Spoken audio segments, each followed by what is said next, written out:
Hello বন্ধুরা, রান্না হয়ে গেছে।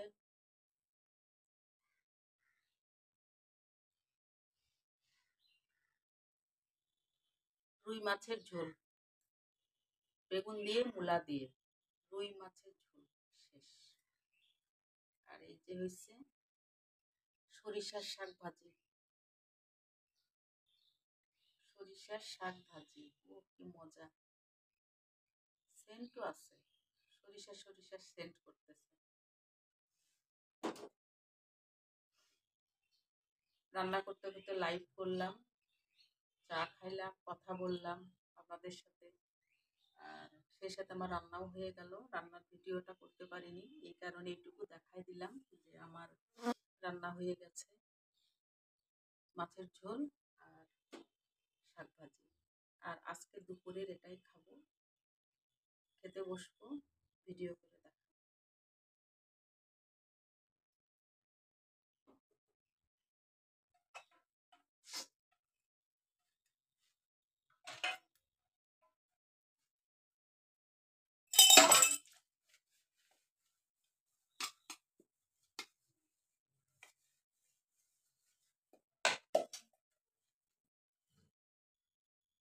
বন্ধুরা, খাওয়া শুরু করে দিলাম,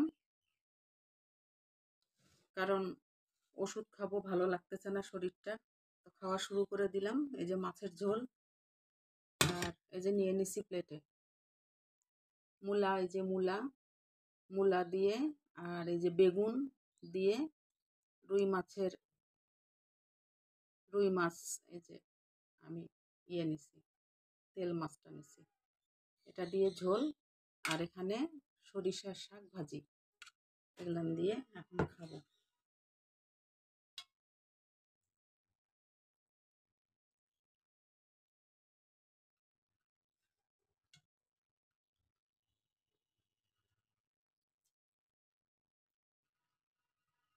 সরিষার শাকটা খুব ভালো লাগতেছে, সেন্ট আছে।